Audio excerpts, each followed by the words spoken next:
Mesdames, Mesdemoiselles, Messieurs, chers étudiantes, chers étudiants, c'est avec un plaisir immense que je reviens ici pour donner une suite à notre programme Kadiaka Révision qui, comme vous le constatez, va changer de format. Moi, pour les gens qui ne me connaissent pas, je suis le docteur Ousmane Diatta, alias docteur Kadiaka, pharmacien de profession. Donc, j'ai jugé nécessaire, voire même plus qu'urgent, de venir ici. Et au-delà du programme Kadiaka Révision, maintenant, vous allez apprendre à dire le programme de démocratisation de la connaissance, le programme de démocratisation du savoir.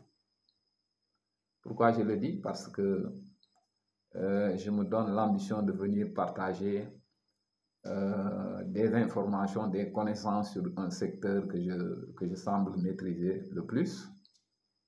Et je pense, à mon humble avis, que même les gens qui ne sont pas du secteur de la santé ont quand même besoin d'avoir des notions de base sur le produit qu'on va appeler ici le médicament, qui n'est pas un produit banal.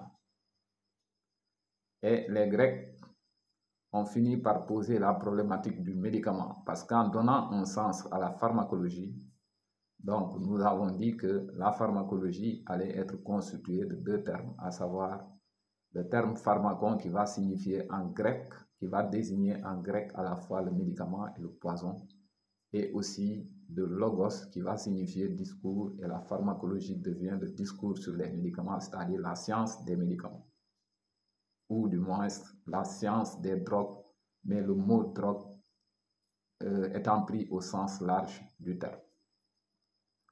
Donc vous voyez, le médicament, si vous l'utilisez bien, il devient un médicament, il vous rend service. Mais si vous l'utilisez mal, il devient un poison et capable de vous tuer. Donc un tel produit, le législateur va s'intéresser à ce produit en lui trouvant une définition juridique, mais également un cadre réglementaire qui permet sa sécurisation, qui permet de sécuriser son usage. Et au Sénégal, c'est l'agence de réglementation pharmaceutique, l'ARP, qui va s'occuper de ça. Donc, à travers la loi 2023-06 du 13 juin 2023 relative aux médicaments et aux autres produits de santé et à la pharmacie. Donc, cette loi, en son article 2, définit le médicament de la manière suivante.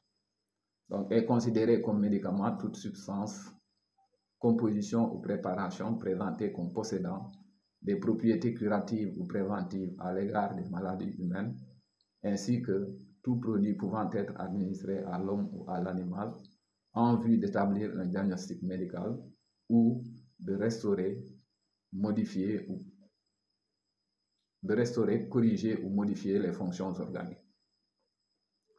Mesdames, Mesdemoiselles, Messieurs, chers étudiantes, chers étudiants, donc vous voyez dans cette définition, cette définition laisse entrevoir en même temps les différentes fonctions du médicament, à savoir la fonction thérapeutique, donc qui comprend un volet préventif et un volet curatif, mais aussi la fonction diagnostique.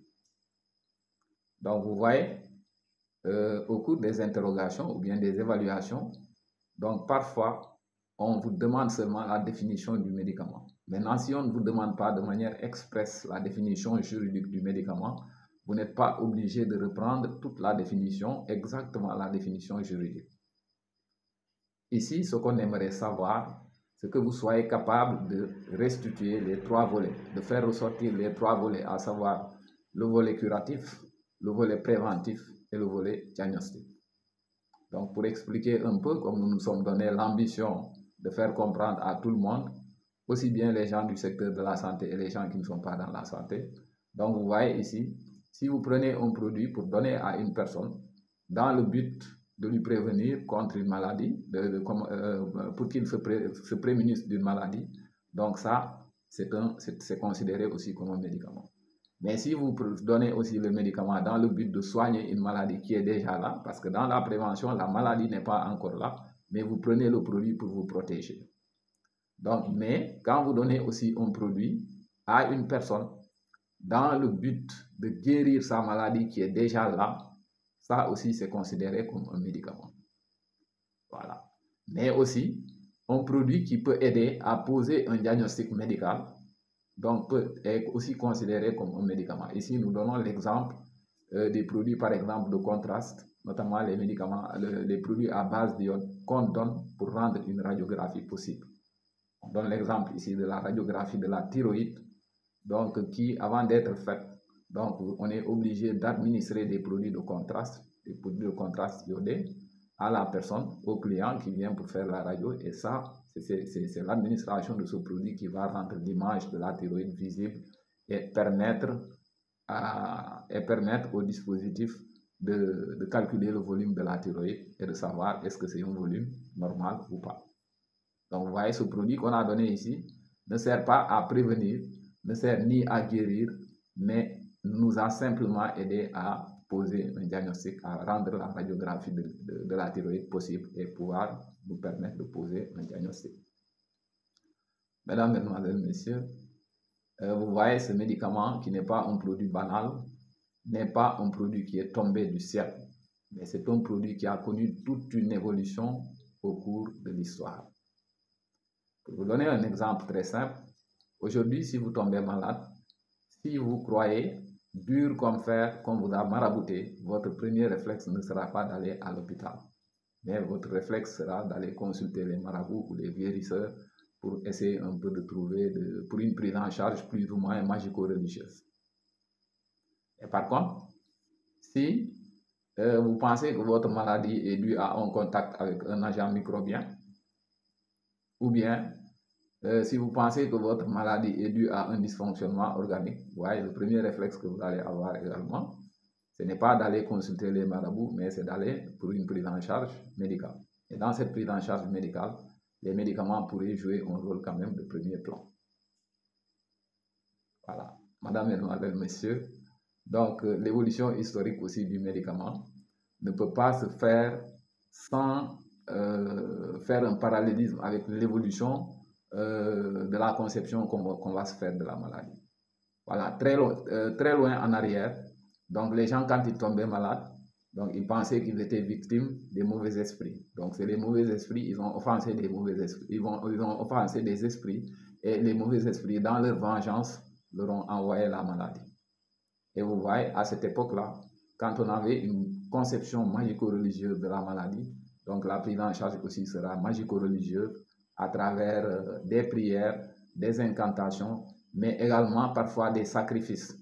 Et dans certaines communautés, très loin en arrière, on n'hésitait même pas à procéder à des sacrifices de congénères pour que la communauté soit sauvée. Voilà, c'était des sociétés où vraiment il y avait la solidarité.